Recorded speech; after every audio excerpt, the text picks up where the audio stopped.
I was pregnant with twins, and my sister tried to steal one of my babies. I spent 7 years trying to get pregnant. 7 years of hope and heartbreak, of needles and doctors and prayers I wasn't sure anyone was listening to. When I finally found out I was having twins, I thought my life was complete. I thought the universe had rewarded my persistence with a miracle I never dared to imagine. But I was wrong. My miracle became my sister's obsession. She watched my belly grow with eyes that were hungry, possessive, desperate. She bought a nursery's worth of baby items, referred to my unborn children as hers, and started showing up at my doctor's appointments uninvited. When I finally confronted her, she broke down and admitted she'd already spoken to lawyers about adopting one of my babies. She believed, with every fiber of her being, that she was entitled to one of them, and my mother actually agreed with her. The day I found out I was pregnant with twins, I cried for 3 hours. Not sad tears, joyful ones. The kind of tears that come from a place so deep you didn't know it existed. I'd been trying to conceive for 7 years. 7 years of negative tests, of failed treatments, of watching friends and family members get pregnant without even trying. I'd started to believe it would never happen for me. I'd started to make peace with a childless future. But then, against all odds,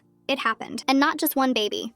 Two tiny heartbeats flickering on the ultrasound screen. 2 little lives growing inside me. My husband, Richard, held my hand so tightly that his knuckles turned white. His eyes were wet and he couldn't stop smiling. It was the happiest moment of our lives. I called my mother that evening. She'd been waiting for this news for years, and I knew she'd be overjoyed. She picked up on the second ring, her voice bright with anticipation. "Mom, I have news," I said, barely containing my excitement. "I'm pregnant, and it's twins." There was a pause on the other end of the line. I expected screams of joy, tears, celebration. Instead, my mother's voice was cautious. "Twins?" "Yes, twins. Can you believe it? After everything we've been through, we're having 2 babies." That's wonderful, honey." But her voice didn't match her words. There was something off, something I couldn't quite place. I pushed the feeling aside, telling myself I was being paranoid. My mother was happy. Of course she was happy. She'd been praying for this as much as I had. The first few months of my pregnancy were magical. I couldn't stop looking at my growing belly, marveling at the life inside me. Richard was attentive, doting, determined to make every moment perfect. We painted the nursery a soft shade of sage green, assembled 2 cribs, and spent hours debating baby names. It was everything I'd ever dreamed of, but there was a shadow creeping into my happiness. My sister, Natalie. Natalie was 3 years younger than me, and she'd always been my mother's favorite. She was the golden child, the one who could do no wrong, the one who got all the attention, the one who'd never had to struggle for anything. I loved her. I really did. But there was always a distance between us, a sense that she resented me for things I couldn't control. When I told her I was pregnant, her reaction was strange. She smiled and hugged me, but her eyes were hollow. "Twins," she said, her voice flat. "That's a lot of babies." "I know," I said, laughing. "It's overwhelming, but we're so excited." She nodded, but she didn't say anything else. She just stared at my belly with an intensity that made me uncomfortable. Over the next few months, Natalie's behavior became increasingly concerning. She started buying baby items, clothes, toys, furniture, lots of them. She'd text me photos of her purchases, asking if I approved. At first, I thought she was just being generous. But then the volume of her purchases became overwhelming. She bought 2 of everything, even though she wasn't pregnant. She bought a crib, a stroller, a car seat, things I hadn't even bought yet. "Natalie," I said one afternoon, "why are you buying all this stuff?" "You don't need it." She looked at me with a strange, distant expression. "I'm just getting ready," she said, "for the babies." I didn't understand what she meant. "The babies are mine, Natalie. Richard and I are the ones who need to be ready." She smiled, but it didn't reach her eyes. "I know," she said, "but I want to help. I should have seen the warning signs. I should have known that something was deeply wrong, but I was exhausted from the pregnancy, overwhelmed by the hormones, and desperate to believe that my sister was just being supportive. Then she started showing up at my doctor's appointments, uninvited. She'd call the office and find out when I was scheduled, and she'd just appear in the waiting room. The first time it happened, I was surprised but didn't say anything. The second time, I was annoyed. The third time, I was alarmed. "Natalie, what are you doing here?" I asked, my voice sharp. "This is my appointment." "Richard is with me," she shrugged, her expression unreadable. I wanted to hear the heartbeats. I wanted to see the babies. "These aren't your babies, Natalie. They're mine." She looked at me with an expression I'd never seen before, a mixture of hunger and desperation. "They could be," she said. "They could be." I didn't know what to say. I was too shocked to respond. Richard stepped in, his voice firm. "Natalie, you need to leave. This is a private appointment. We'll see you at home." She left without a word, but I could feel her eyes on me as she walked away, and a cold dread settled in my stomach. The breaking point came when I was 6 months pregnant. I was resting at home, trying to ignore the swelling in my ankles when my mother called. Her voice was unusually serious. "Avery, I need to talk to you about something. It's about Natalie." "What about her?" I asked, my heart sinking. "She's been going through a difficult time. You know she's been trying to conceive, and it hasn't been working. She's really struggling, and I think we need to help her. I know it's hard for her." I said carefully, "But what can I do?" My mother was quiet for a moment. When she spoke, her voice was almost casual. "Well, I was thinking, you're having twins. That's 2 babies. And Natalie would be such a wonderful mother. Maybe you could consider giving her one of them." The words hung in the air like poison. I couldn't breathe. I couldn't think. My mother had just suggested I give my baby to my sister. "Mom," I said, my voice shaking. You can't be serious. I'm just saying that it's something to think about, my mother continued, as if she were discussing the weather. You're having two. You could easily give one to Natalie. She'd be so happy. She'd be such a good mother, and you'd still have one baby. It's the kind thing to do. The kind thing to do? My mother wanted me to give away one of my children. My children. The babies I'd spent 7 years praying for. Mom, I'm hanging up now, I said.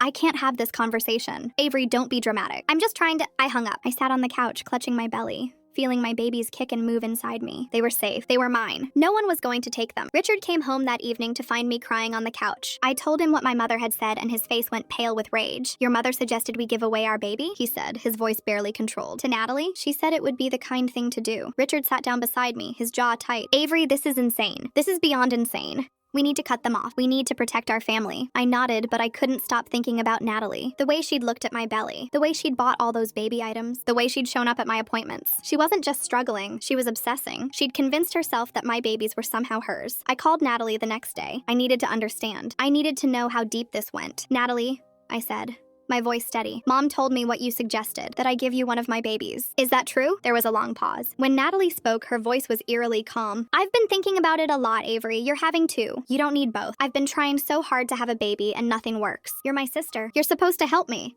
Help you? By giving you my child? It's not just your child, she said, her voice rising. It's our family's child. I could give it a good home. I'd be a wonderful mother. And you'd still have one baby. It's a win-win. I felt like I was in a nightmare. Natalie, I can't give you my baby. I can't give you either of them. They're my children. They're not property to be divided. Avery, you're being selfish. You've always been selfish. You got the career, the husband, the babies. What do I have? Nothing. You owe me this. I hung up. I couldn't listen to another word. The next day, my mother called again. This time she was angry. Avery, I heard you upset Natalie. She's been crying all night. How could you be so cruel? She's your sister. She wants me to give her my baby, Mom. My baby. How can you support that? Because she's hurting, my mother said. And you have more than you need. It's just the right thing to do. I realized in that moment that I couldn't reason with her. She was so blinded by her favoritism that she couldn't see the horror of what she was suggesting. I'm going to protect my family, I said. And if that means cutting you and Natalie out of my life, then that's what I'll do. I hung up and blocked her number. Then I called my lawyer. The days that followed were some of the most stressful of my life. I was 6 months pregnant with twins. My body was exhausted, and my mind was consumed with the nightmare of my sister's obsession. My mother had stopped calling after I blocked her number, but I knew she was still talking to Natalie. I could feel it in the silence, in the way my phone stopped buzzing with her familiar name. Richard was my rock. He handled the legal calls, the emails to my lawyer, the logistical nightmare of protecting our family. He was furious with my mother and Natalie, but he kept his anger contained, channeling it into action. We're going to get a restraining order, he said one evening, his jaw tight. We need to protect ourselves and the babies. If Natalie shows up at the hospital when you're in labor, we need to have legal recourse. I nodded, too tired to argue. The idea of a restraining order against my own sister was surreal, but I knew Richard was right. Natalie had crossed a line that could never be uncrossed. She'd spoken to lawyers about adopting my baby. She'd convinced herself that I owed her one of my children. There was no coming back from that. My lawyer, a sharp woman named Patricia, specialized in family law. She listened to my story with a carefully neutral expression, but I could see the shock in her eyes. Avery, she said slowly, I need to be honest with you. This is one of the most disturbing cases I've ever encountered. Your sister's behavior is not normal. It's deeply concerning, and you need to take it seriously. I am taking it seriously, I said, my voice trembling. That's why I'm here. Good. The restraining order is the first step, but I also recommend that you document everything. Every text, every call, every interaction, and I strongly suggest you reconsider your hospital plans. Make sure the staff knows that your sister is not allowed anywhere near you or the babies. I left her office feeling both relieved and terrified. I had a plan. I had legal protection, but I also had a sister who was unhinged and a mother who enabled her. The combination was terrifying. The next few weeks were a blur of preparation. Richard and I finished the nursery, assembled the cribs, and washed every tiny onesie. We attended birthing classes, packed our hospital bags, and finalized our birth plan. I tried to focus on the joy of the babies, but the shadow of Natalie's obsession hung over everything. And then my mother showed up at my door. It was a Sunday afternoon. Richard was at the grocery store, and I was resting on the couch, my swollen feet propped up on a pillow. The doorbell rang, and I assumed it was a delivery. I opened the door, and there she was. My mother, her face pale and drawn, her eyes red from crying. Avery, she said, her voice pleading, please, I need to talk to you. I stood in the doorway, my hand instinctively moving to my belly.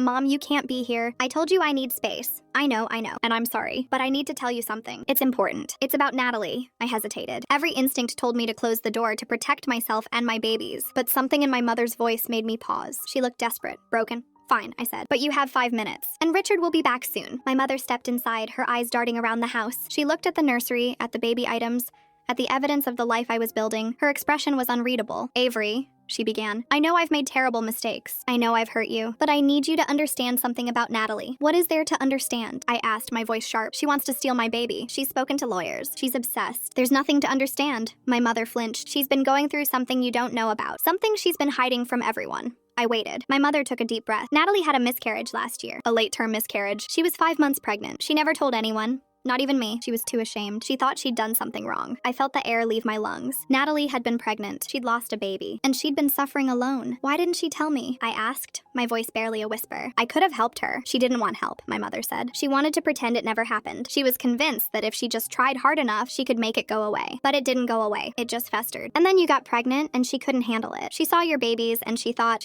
they could be hers. She convinced herself that it was fate, that you were having twins because one of them was meant for her. I sank onto the couch, my legs weak. Natalie had been grieving. She'd been drowning in pain and no one had known. No one had seen. Mom, I said slowly, I'm sorry she went through that. I'm so sorry. But that doesn't excuse what she's done. She's still trying to take my child. She still crossed a line that can't be uncrossed. I know, my mother said, tears streaming down her face. I know. And I'm not asking you to forgive her. I'm not asking you to give her anything. I'm just asking you to understand, to see that she's not a monster. She's a broken woman who made terrible choices because she couldn't see any other way. I didn't know what to say. Part of me wanted to comfort my mother, to tell her everything would be okay. But another part of me, the part that had spent 7 years struggling to conceive, the part that had finally, miraculously been given 2 babies, refused to back down. Mom, I said, I'm going to have these babies in a few months, and I'm going to protect them with everything I have. If Natalie tries to get near them, I'll press charges. I'll do whatever it takes. And if that means losing you, then so be it. My mother opened her mouth to respond, but before she could, the door opened and Richard walked in. He stopped dead when he saw her, his face hardening. What's she doing here? He demanded. She came to talk, I said quickly. She's leaving now. My mother stood up, her face pale. I'm sorry, she said again. I just wanted you to know the truth. She left without another word. Richard watched her go, his jaw tight. Are you okay? He asked, kneeling beside me. I shook my head. No, but I will be. Over the next few weeks, I tried to process what my mother had told me. Natalie had been pregnant. She'd lost her baby. She'd been suffering alone. I felt a surge of sympathy for her, but it was quickly overshadowed by anger. She'd been in pain, yes, but she'd let her pain turn into something dark and destructive. She'd let it consume her until she couldn't see the difference between right and wrong. I reached out to Natalie through my lawyer. I offered to help her find a therapist, to connect her with grief counselors, to be there for her if she was willing to get help. But she refused. She sent back a single cold response. I don't need your pity. I need what's mine. There was no reaching her. She was too far gone. As my due date approached, I grew increasingly anxious. Richard and I had a plan in place. The hospital staff had been warned. The restraining order was in effect, but I couldn't shake the feeling that Natalie was going to try something, that she'd find a way to get to my babies. Then, 3 weeks before my due date, I went into labor. It was early, too early, and I was terrified. Richard rushed me to the hospital, his hands shaking as he gripped the steering wheel. I was in agony, my body racked with contractions that came faster and faster. When we arrived at the hospital, the staff whisked me into a delivery room. Richard stayed by my side, holding my hand, whispering words of encouragement, but I couldn't focus on his voice. I was too consumed by the pain, the fear, the overwhelming need to get my babies out safely. I saw Natalie for a split second, just before they wheeled me into the delivery room. She was standing in the hallway, her face pale, her eyes wild. A security guard was holding her back, but she was straining against him, trying to get through. They're mine! I heard her scream. Those babies are mine, she promised me. Then the doors closed and she was gone. My labor was long and difficult. The twins were born premature, weighing only a few pounds each. But they were alive. They were healthy. They were perfect. I held them both in my arms, feeling their tiny bodies against my chest. Richard leaned in, tears streaming down his face, and kissed my forehead. We did it, he whispered. We're a family. I nodded, too exhausted to speak, but I couldn't stop thinking about Natalie. The look in her eyes, the scream in her voice, the terrifying realization that she still believed my babies were hers. The twins spent 3 weeks in the NICU before we could bring them home. Those 3 weeks were the longest of my life. Every day I sat by their incubators, watching their tiny chests rise and fall, willing them to grow stronger. Richard was there every moment he could be, his hand always reaching for mine, his eyes always on our babies. We named them Emma and Oliver. Emma was the smaller one, with a fierce cry that belied her size. Oliver was calmer, more contemplative, with eyes that seemed to see straight through you. They were perfect. They were ours, and no one was going to take them from us. During those weeks in the hospital, I didn't see Natalie. The restraining order was still in effect, and security had been instructed to keep her away. But I heard about her through my mother, who called me once. Her voice subdued. Avery, I know you don't want to hear from me, but I need you to know that Natalie is getting help. She's seeing a therapist. She's finally starting to understand what she did. I was silent for a long moment. I'm glad she's getting help, I said finally. But that doesn't change what she did. It doesn't make it okay. I know, my mother said. I'm not asking you to forgive her. I'm just asking you to know that she's trying. That's all. I didn't respond. I didn't have the energy for forgiveness. Not yet. Maybe not ever. When we finally brought Emma and Oliver home, I felt a sense of peace I hadn't felt in months. The nursery was ready, the cribs were made, and the house was filled with the sounds of new life. It was everything I'd ever dreamed of, but the peace was fragile. I found myself checking the locks constantly, peering out the window at every passing car, jumping at every unexpected sound. Richard noticed my anxiety and tried to reassure me. "She's not going to hurt us," he said one evening. "She's getting help. She's far away." "I know," I said, "but I can't help it. Every time I look at the babies, I think about what she tried to take from us." Richard wrapped his arms around me. "We're safe. They're safe. And we're never going to let anyone hurt them." I nodded, but the fear lingered. It was a shadow that followed me everywhere. Weeks turned into months. Emma and Oliver grew stronger, more alert, more interactive. They started smiling, cooing, reaching for our fingers with their tiny hands. My heart swelled with love every time I looked at them, but I still couldn't stop thinking about Natalie. I started seeing a therapist myself, trying to process the trauma of what had happened. Dr. Chen was patient and kind, helping me untangle the knots of fear and anger that had taken root in my heart. "You've been through something deeply traumatic," she said one afternoon. "Your sister tried to take your child. Your mother enabled her. It's natural that you're still struggling. But I should be over it by now," I said, frustrated. "It's been months. I have my babies. I should be happy." "You can be happy and still be healing," Dr. Chen said gently. "Those two things aren't mutually exclusive. Give yourself permission to feel what you're feeling. You don't have to be okay all the time." I started to cry. The kind of deep, cleansing tears I hadn't let myself shed in months. I cried for the sister I'd lost, the mother who'd betrayed me, the peace I'd never fully regained. And when the tears finally stopped, I felt a little lighter, a little more whole. One afternoon, about 6 months after the twins were born, I received a letter. It was from Natalie. I recognized her handwriting immediately, that familiar, loopy script I'd seen on birthday cards and Christmas presents my entire life. I stared at the envelope for a long time, my heart pounding. I didn't want to open it. I wanted to throw it in the trash and pretend I'd never seen it, but something made me tear it open. "Dear Avery," the letter began, "I know you don't want to hear from me. I know I've hurt you in ways I can never undo, but I need you to know that I'm sorry. I'm so sorry." I read the letter through tears. Natalie wrote about her miscarriage, the grief that had consumed her, the desperate need to fill the void with anything, even someone else's child. She wrote about her therapy, the painful work of confronting the darkness inside her. She wrote about her shame, her guilt, her regret. "I don't expect you to forgive me," she wrote. "I don't deserve your forgiveness, but I want you to know that I see now what I did. I tried to take something precious from you because I couldn't have it myself. It was wrong, it was cruel, and I'm going to spend the rest of my life trying to be better." She ended the letter with a photo, a picture of her in a therapist's office,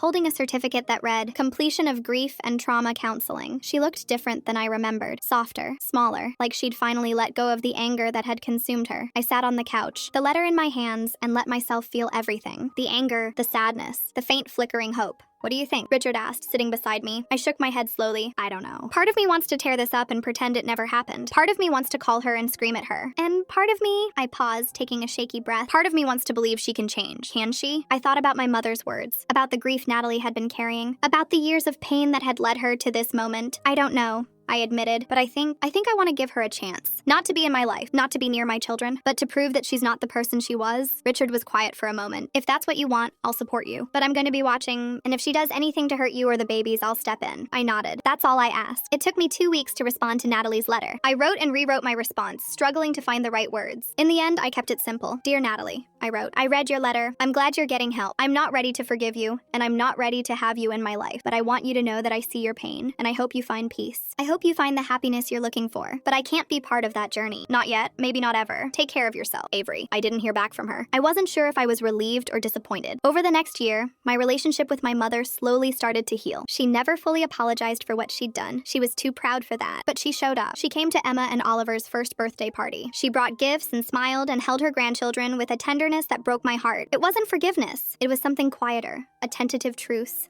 a willingness to move forward without forgetting the past. Natalie stayed away. I heard through my mother that she'd moved to a new city, started a new job, and was dating someone new. She was trying to rebuild her life. I wished her well, from a distance. And then one day, about 2 years after the twins were born, I received a second letter from Natalie. This one was different. It was shorter, simpler. "Avery," it read, "I've been thinking about you, about everything. I know I can't undo what I did, but I want you to know that I've started volunteering at a grief counseling center. I'm trying to help other women who've lost babies. I'm trying to use my pain to do something good. I'm not asking for your forgiveness. I'm not asking for anything. I just wanted you to know that I'm trying. Love, Natalie." I set the letter down and looked at Emma and Oliver, playing on the living room floor. They were 2 years old now, rambunctious, curious, full of life. They didn't know about the darkness that had surrounded their birth. They only knew love, and that was enough. I never responded to Natalie's second letter. I didn't know what to say, but I kept it, tucked away in a drawer, as a reminder that people can change, even the ones who've hurt you the most.